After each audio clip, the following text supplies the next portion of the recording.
फार महत्त्वाची बैठक आज होती।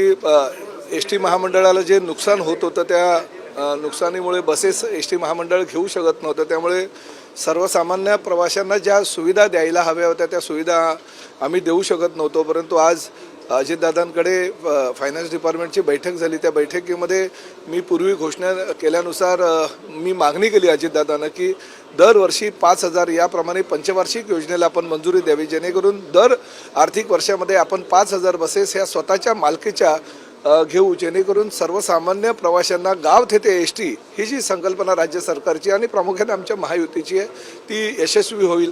कारण काही महिन्यांपूर्वी आम्ही इलेक्ट्रिक बसला 5,000 बसेसच्या ऑर्डर दिल्या होत्या, परंतु देशामध्ये इलेक्ट्रिक बसेसचं उत्पादन फार कमी असल्याकारणानं 5,000 बसेस ज्या आमच्याकडे येणार होत्या त्याऐवजी फक्त 450 बसेस आल्यात। त्यामुळे ह्याच वर्षामध्ये आम्हाला जवळजवळ 4,550 बसेसचा तुटवडा निर्माण झाला।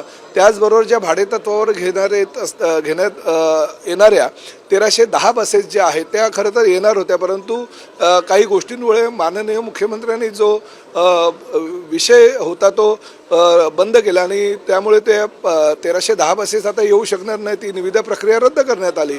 त्यामुळे जवळजवळ ह्या परिवहन सेवेकडे 6,000 बसेस ज्या ह्या आर्थिक वर्षात येणार होता ते येऊ शकलेलं नाही।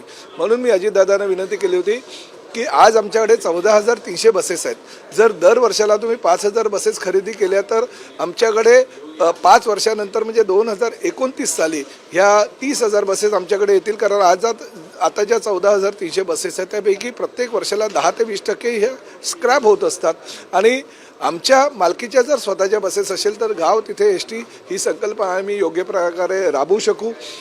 त्यामुळे ही अतिशय महत्त्वाची जी मागणी होती आणि महाराष्ट्रातल्या तळागाळातल्या प्रवाशांना सुखसुविधा एस टी महामंडळाच्या माध्यमातून देण्यात येणारा जो विषय आहे तो आज मार्गी लागला असं म्हणता येईल। मी माननीय अजितदादा पवारांचे मनापासून आभार व्यक्त करतो की त्यांनी गाव तिथे एस टी ही संकल्पना उचलून धरली आणि पंचवार्षिक योजनेला सकारात्मक प्रतिसाद देऊन तसा अहवाल त्यांच्या डिपार्टमेंटकडे सादर करायला सांगितलं आणि मंजुरी द्यायला सांगितली। त्याबद्दल त्यांचं मनापासून आभार मानतो।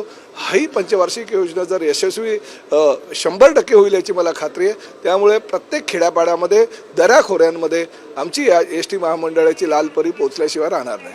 तुम्ही म्हणता की 5,000 म्हणजे दर वर्षाला या बसेस येणार आहेत, यापूर्वी या ईव्ही असणार आहेत की सगळ्या नाही? आताच्या ज्या बसेस आहेत त्या सगळ्या डिझेलच्या बसेस आहेत, काही CNGच्या त्यामध्ये असतील। कारण ईव्हीच्या बसेसचं उत्पादन जे आहे ते उत्पादन फार कमी आहे आणि उत्पादन कमी असल्यामुळे ते बसेस देऊ शकत नाही। परंतु आम्ही 5,000 बसेस ऑलरेडी काही कंपन्यांशी करार केलेले आहेत, त्या येतील, त्या टप्प्याटप्प्याने येत राहतील।